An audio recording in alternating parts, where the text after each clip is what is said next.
consistent. Just keep going. And no matter, we all start as trash pretty much. So just keep going. Don't stop. Promote your shit no matter what. Exactly. Even if you get one view, it's still a That's a deal. Keep Mufasa on this shit, nigga. Hey, have to run it back again, nigga. Gotta do that shit again. I don't think my music is the best, which is a really comfortable statement because it has nothing to do with humble. I don't think my music is the best. I think there's a lot of people out there who have better music quality than I do, but I think I have the capabilities of guiding those people who don't have the right guidance and that talent in the right direction. So I feel like I'm capable of like just inspiring those who are just out there doing their own thing but not being able to make a difference of it.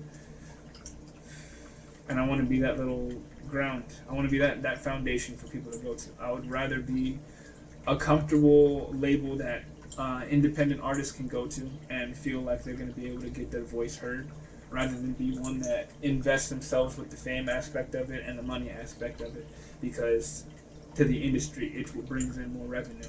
To me, it's not what gives an opportunity. I feel like if we create a label that strictly focuses on finding new talent and bringing that talent to light, giving the opportunities to those, giving them chances and stuff, it'll be beneficial. But I feel like it's also quickly going to turn into an America's Got Talent type thing.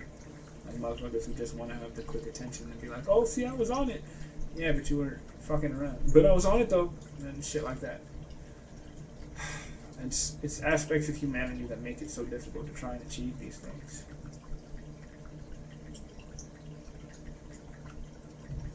I got lost in thought a lot. I'm listening. Yeah. I promise. No stress. No. I just got lost in thought right now. I mean, it's. I have an issue because I see from everything. I see majority of things from all perspectives. So even with all the plans that I have for success, I can still see the opportunity for downfall in them, which is what makes it so problematic to keep trying to achieve shit. Because it's like life. We're all trying to achieve this goal of, living the most fulfilling life, but what's the end goal? We're all going to die. Our goal is just to have the most fulfilled life. Same end goal for everybody, but we're just trying to be better than everybody else. And in all regards, it doesn't make sense. I think that no one should be trying to be better than anybody else. I think we should all be trying to be our best selves. The only competition you have is within you. Right. The only version of yourself that you see worse than you is the past version of yourself that made mistakes. So the only way to grow from those mistakes is not making them and making better decisions in your future. And I keep trying to guide those who are around my age in certain aspects like this. So I'm just struggling with, trying to find the time to manage all of this. I go work out, I go to work, I go home, I try to meal prep, I do all this, and I'm like, you're doing too much. It's like, yeah, but what am I supposed to do? Pace it out. You're doing too much. If you're doing all of that in one day and all of that consists in one day, you can branch out a couple of those things to last you about a week. Set one day for meal prepping.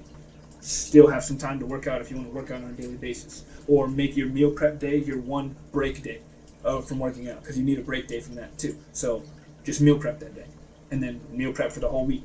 Just consolidate your time so that you're not stressed out with trying to do everything in one day. Focus on one thing one day, have that shit for the rest of your week, consolidate food, show up to work, get some rest, collect yourself, and then pace yourself the rest of the time. Because you're still going to be able to work out, you're still going to get all the progression you need, just take your time. And there was a coworker listening, she was over here like, I'm like, no, it's not even about it. Sometimes they just need the right guidance, because he's sitting over here doing too much at once, and I was sitting here working 2 to 3 jobs, trying to figure out a way for me to cook food and not sleep sometimes because I didn't have the fucking hours for this shit. Pushing myself. Didn't help. It did not help me. Was I in a better position when I was done? No. Still in the same position I would have been in. If I would have paced my time better, then I would have been able to have everything else that I was doing just more comfortably. So time your shit. Don't stress out and focus.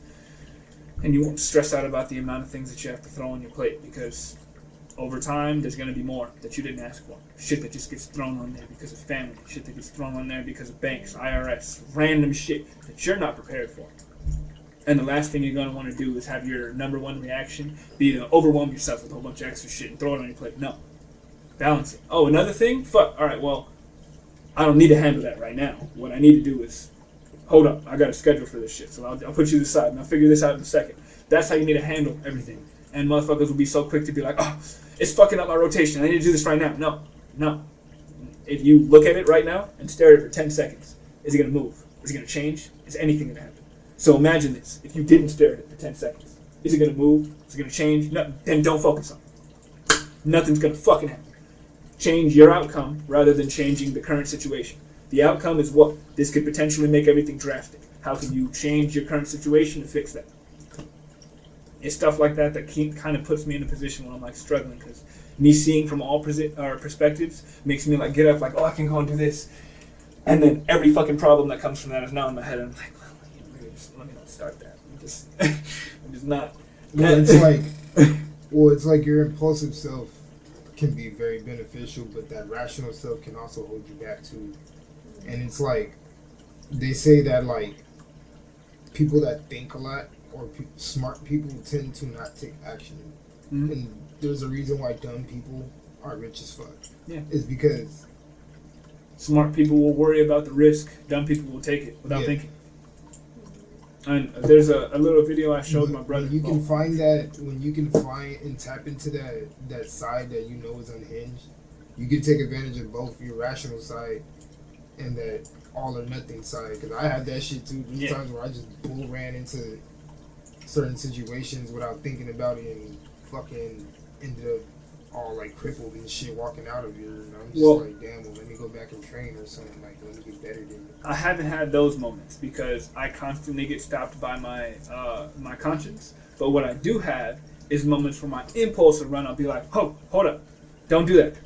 Wait, and then I'll analyze the situation, and then my body's like, no, you're good, and then I do it. My impulse is like, you're good, nigga, good. But on the fuck are you looking for? But on the flip side, there's times where I bull ran and it's been nothing but fruitful, and it worked out. It was worth it. You feel me? Like, I've had moments where it's done that, but it's always been verbal situations. Like that's always my risk is. My risk is never physical. I feel like any type of situation where I have to take like a physical interaction, it's not a risk for me because I don't know. My body's taken a lot, and I'm able to take a lot. I've been hit by a car a lot of times. I've been in a lot of fights. I've skated my entire life, so I'm physically adept to a lot of shit. So physically, I'm not affected by it. I'll be impacted, and I'll just be like, oh, okay, well, that hurt, and that's it. But verbal shit and emotional shit is what I have the risks on not taking. So that's the only reasoning why it won't affect me, which is why I think financially I'll be good. Because financial-wise, I take risks all the fucking time. Unnecessary risks that bite me in the ass all the time, and I'm like, I won't do that again, and then it shows up again. And I'm like, well, and then I do it. Because like, my goal is, I'm not really scared to lose it all because I've done it so many goddamn times. Like, but my form of a safety net is like being able to lose it all. Yeah. So, in the way I would be able to do that is through my credit. Okay. And if my credit is excellent, let's say I lose all my money, I can just take a risk with all my credit, and I can get it all back if I play the right moves. That's true. Like, that's how I think about it. Like, that's why I kind of like stress over my credit more than my cash flow, because if I can keep that up, it doesn't really what matters. Because like, I lost my car, I didn't really have like a lot of money for a car. I just used my credit and got the car.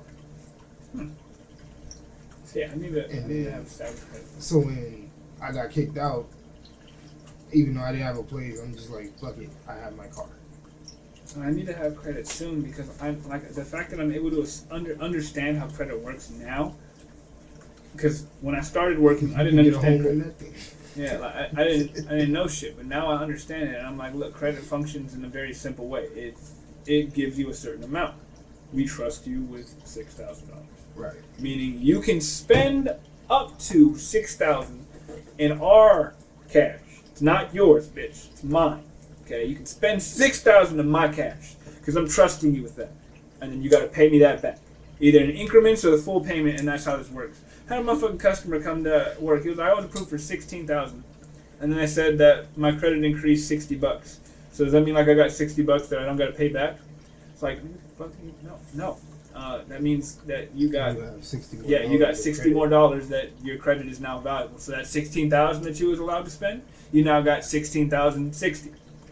Consistent. Just keep going. It don't matter. We all started trash pretty much. So just keep going. Don't stop. Promote your shit no matter what. Even if Exactly. you get one view, it's still a fucking That's a view. Listen, control breathing. Yes, sir. I can hear your heart beating. It go bum bum. Blast twist. Big cannons got sticks, state drums.